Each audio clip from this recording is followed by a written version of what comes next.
Welcome, adventure seekers. We're uncommon voyagers, otherwise known as Mandy and Greg, Brisbane, Australia's almost empty nesters, about to turn our midlife crisis into an Italian escapade. Our mission? Spend 2025 getting ready to make the life-changing move to Italy.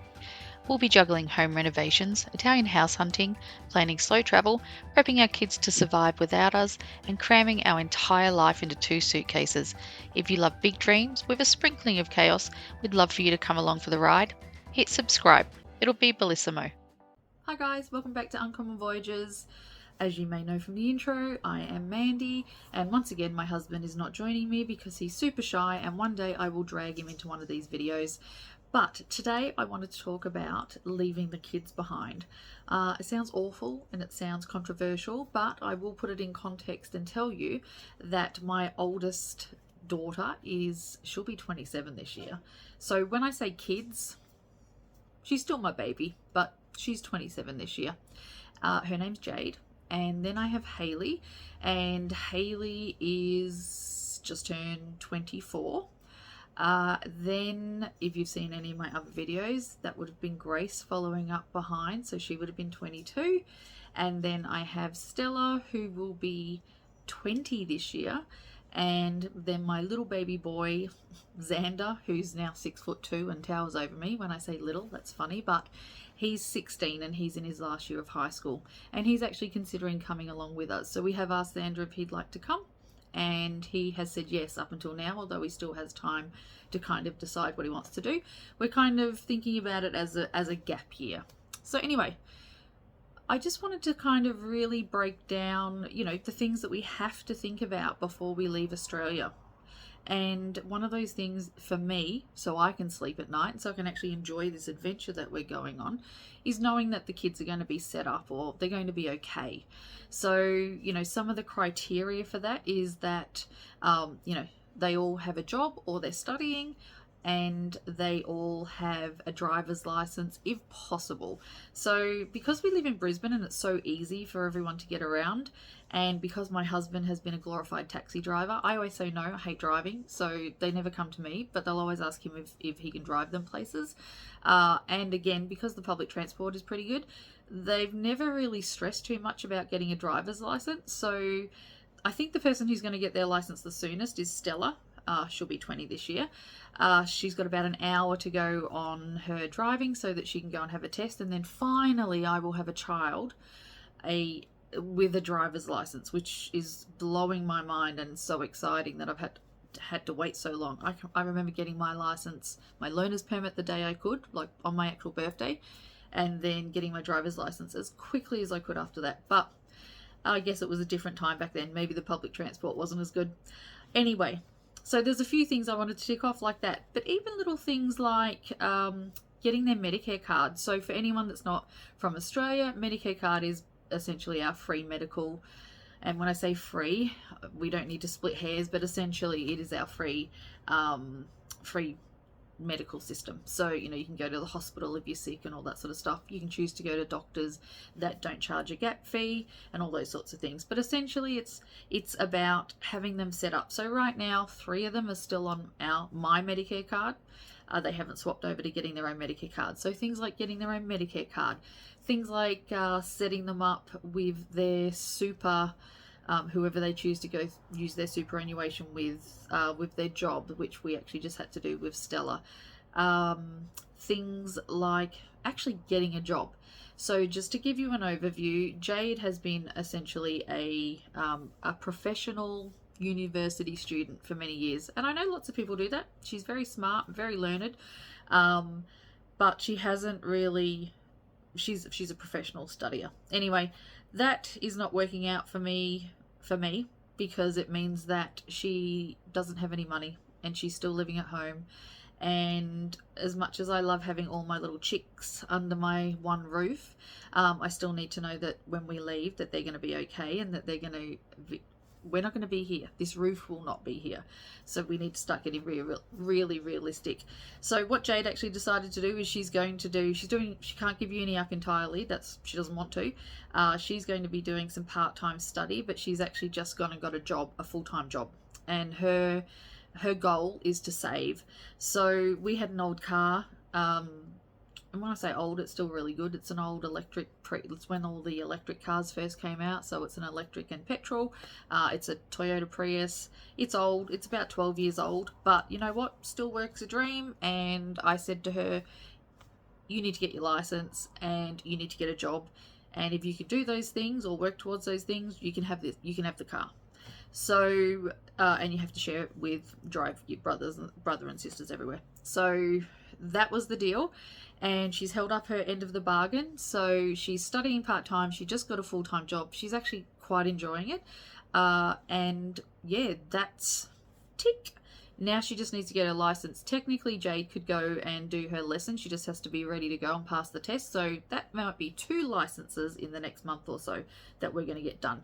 She already has her own Medicare card, so that's exciting. And she now has a full-time job. So I'm like, yay for Jade. Jade is done for now until I think of something else that needs to be done. Then we've got Hayley.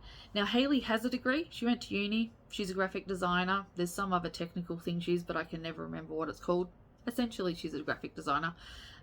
She can do designy things with computers that I'm not very technical, but unfortunately AI has probably wiped out a lot of that. The other thing is she's a super duper talented baker. So for years now, for friends and family, she's been making cakes and cookies and cupcakes and, you know, wedding cakes and all that sort of stuff. She's actually really talented and she makes amazing food.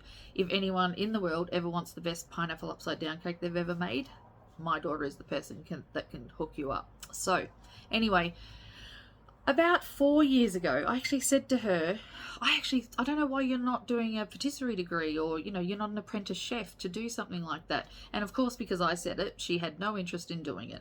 And then about a month ago, she came into the room and she said to me, Mum, I was actually thinking, you know, maybe I'd like to actually get an apprenticeship to be a baker, to be a patisserie. Get a patisserie degree, whatever that's called. And I am not kidding you, I was like, oh, that's such a good idea. Imagine if I'd thought of that years ago. But of course, because her friend said it and she was talking to her friend, all of a sudden it's the best idea. Anyway, we jumped on that pretty quickly. So she already worked part-time anyway, so she will just continue to work part-time. And she started her apprenticeship. Essentially, she's at the local TAFE in Brisbane, so it's a Cert 3 in patisserie, and then she's going to work towards getting an actual apprenticeship that will back that up. But right now she just has a part-time job that brings her in a little bit of extra cash. She is also living at home. In my house, you're learning or you're earning, and if you're doing both, I'm super happy. So we don't really put any pressure on her in terms of, you know, having to pay rent or having a great deal of expenses, as long as she can kind of cover herself getting to, you know, any little things that she wants to do, we're happy. So we're hoping that in the next year, an apprenticeship will come up in some way, or she'll manage to get into a restaurant or a bakery, and then, you know, she'll have some money coming in. I don't think she does have her own Medicare card. I think I've been talking to her about that for about a year. She's still on mine, or on the family one. So that's something that there's some issue with her logging into some portal on our government thing, and I'm like, just walk into an office and get this sorted. So I'm going to have to chase her up on that one. And in terms of her license, she has her learners, and we're going to start driving. So we're going to be doing some major driving. In Australia, you have to do 100 hours, or in Queensland, I don't know, it's different in different states, but you have to do 100 hours before you can go do your test and go onto your P plates. So we're going to be doing some crazy driving. Once Stella and Jade get their license, the next 2 cabs off the rank will be Hayley and Xander. So, but in terms of probably being settled and being the easiest one to sort out, Hayley's always been super easy. She's just like, you know, if you need to do something, she just does it, and she's you know, she's pretty proactive about those sorts of things. I would say that she's the leader of the pack. You know, there's sometimes when you've got, you know, a bunch of kids, there's always that kind of leader, or the one that you can is, I don't know, I don't want to say more reliable than others, but she's the one that it's always just been easy, and you know, she does what she's supposed to do, or what she needs to do. She gets the job done, except for the driving. But that's more because she's just couldn't be bothered, and it's super easy for her to catch a bus or a train. So things are not going to be so easy though if she doesn't have a license when we leave. So anyway, that's Haley. And then we have my baby Xander. So Xander's in his last year of high school.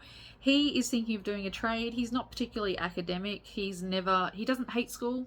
He likes school.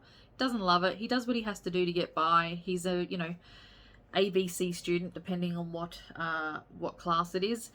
And yeah, he does enough to get by. He just likes to make things. He's a real creator. So he actually can't decide. He's always been obsessed actually with tiny houses, and we used to watch a YouTube channel.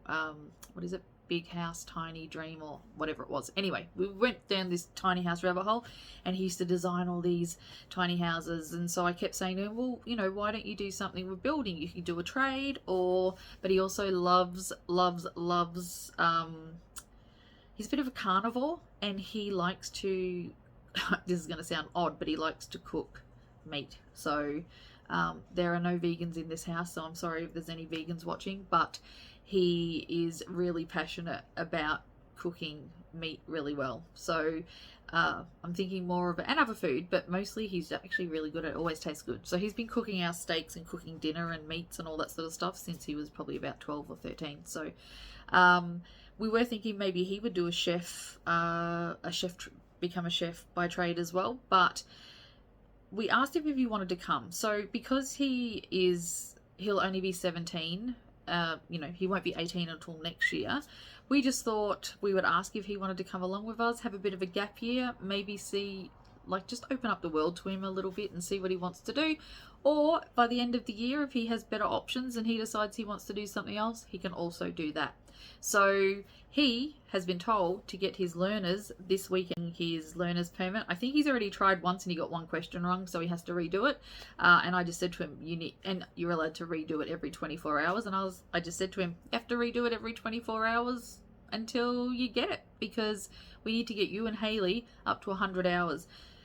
You can pay for driving lessons, but they're super expensive. They're about $500 for 3 or 4 lessons, and that's expensive. So what we usually do is we'll pay for the initial couple of lessons with an instructor, and then we'll fill in the gaps, and then they'll have a last lesson before they go for their test, just to make sure that they would actually pass their test.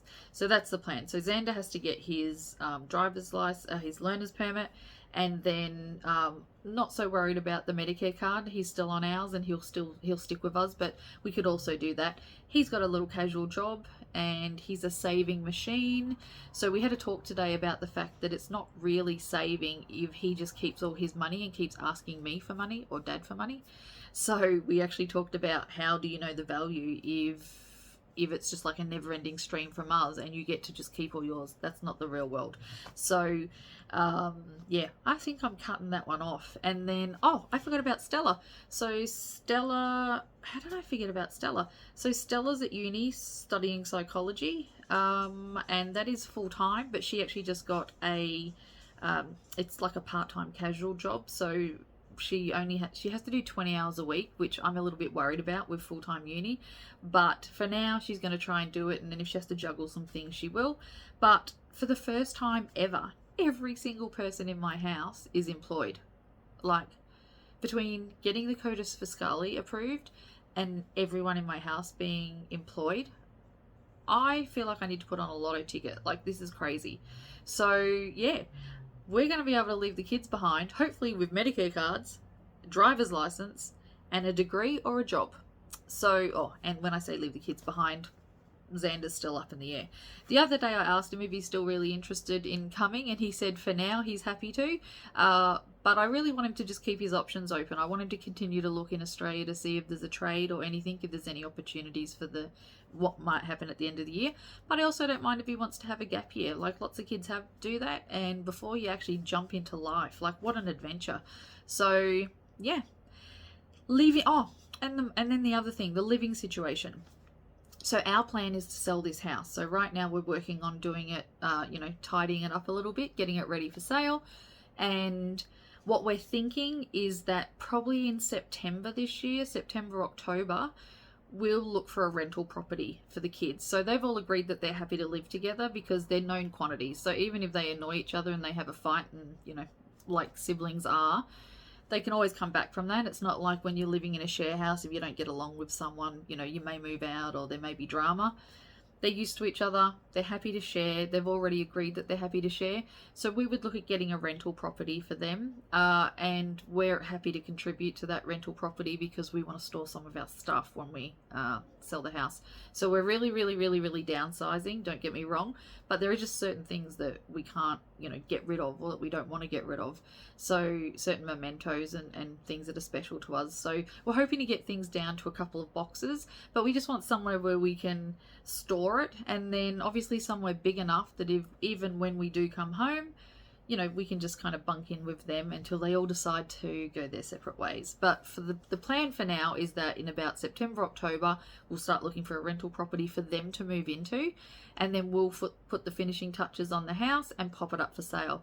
Now, things may change in the next 6 or 7 months, but generally in the area that I live in, things sell really quickly. There are things that go up for sale and a week later they're sold. The market has dropped a little bit. Like, I kind of wish we were in this position last year. We probably would have been able to sell it for a lot more. However, the market is what the market is, and we've taken that into account. So once we sell the house, they'll already be settled in their house with the dogs, and yeah, we will then just do the finishing touches here, pack up, sell or give away anything that the kids don't need where they're set up, and then we will pack our stuff into some bags and move. But yeah, we're leaving the kids behind, and it's something to really, really wrap my brain around, especially like saying it and actually being able to do it. I've had holidays before where we FaceTime and do all that sort of stuff, but the fact that I always feel really good when they're all under my roof and that I know where they are and they're all present and accounted for is something that I know I'm going to struggle with. But it's one of those tug of wars where I want both things, and both things I guess can be true at the same time. Like, I really, really want to leave, but I also know that I'm going to miss them terribly. So I hope there's opportunities for them to come and see us, or we'll come home. I mean, I love Australia. I don't think there's anywhere better in the world to live. The weather's great. The people are great most of the time. I love being Australian. I'm proud to be an Australian. But it's so freaking expensive here. Plus, I want to go on an adventure. So we don't need to go down that rabbit hole anyway. So, yeah, I just thought I'd share. There's some of the few things that we're doing to get the kids ready. Oh, the other thing is too, getting them emotionally ready is something that we're working on as well. So Jade is very independent. I think that she'll be just fine with this. She'll be happy. She'll be fine with FaceTimes, and as long as you're in contact and you can send off little messages to each other, she'll be fine. Haley will be fine from a technical perspective, as in I know that she'll be able to get through the day and she'll know what to do and she'll know how to pay bills and do all those sorts of things. She's also independent, but we stop each other in the hall and have a hug every day. So I don't know how that will be for her with me and Dad not being so close. Stella's the one that she said I'm allowed to share this, but she is seeing a psychologist at the moment. So she has ADHD and she is on the spectrum. So there are some difficulties that she has with change. Change is a really, really big thing for her. And so we told the psychologist about 6 months ago what the plans were, and she's been slowly working with her on how to kind of cope with that sort of change. So Stella's the one I probably worry about the most in terms of how this will affect them. Even just moving out of this house, she's been here her whole life. So she's really, really rooted in this house, in her room, in her safe space. So, but the psychologist, I'm hoping, will be able to help, kind of nudge her into that change. And then also by moving into a rental property, a few months before we leave, we'll also be able to kind of gently move through that as well, so that it's not such a shock, like we sell the house and we're gone, all these kind of changes happening at the same time. And we also, with the siblings around, they're all, sometimes they nearly kill each other, but most of the time they're actually very close. So, we've got family here. The other thing is, my mum doesn't think I'll be able to do this. I don't think. She's like, I don't know how you're going to leave the kids. And I'm like, I don't know how I am either, but I'm doing it. But I know my mum's here, my sister's nearby. Greg's mum and Greg's family are in Brisbane as well. So they have loads of support here. They have lots of friends. They have a real, community that can be there for them if we're not physically close by. So, yeah, I'm trying to tick all the boxes. If anyone can think of something that I'm not thinking of, that I'm just like, for some reason it didn't occur to me, feel free to point it out. But I'm kind of trying to work on the emotional things, but also just trying to tick off the practical things for them as well. Even things like cooking, right? So usually Greg's a really good cook. I'm crap, like really bad. I'm going to put a picture up of the packet mix cupcakes that I tried to make today, and you will see what I'm talking about. Now, Haley always makes the stuff, but I thought I'd give her a day off and try and make something, and that was a mistake. She's actually fixing my mistake right now. So she said they taste good, but she laughed at what they look like, so I will put a picture up here. So that's baking though. But yeah, none of them ever really, apart from Xander, none of them ever really cooked, or they only know how to make one thing.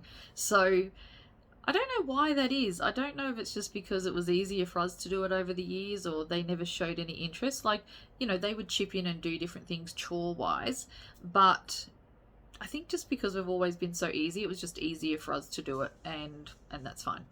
But yeah, now they have to do they've chosen a day each week that they're cooking, and they're like, oh mum, how do you make that? So although I said I'm a crap cook, there's a few things that I do make well. So each of them gets one of my secret recipes and like Stella wants to know how to make my pulled pork and potato bake, and then Jade wants to know how to make my laksa, and Greg makes an amazing spaghetti.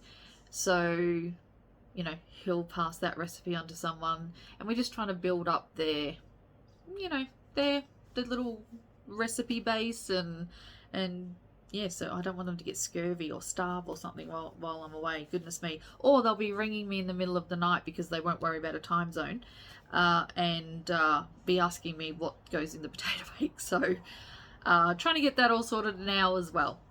And then last but not least, we have the dogs. So I don't know if I've talked about the dogs before, but basically Jade was living out of home, and she has Leo.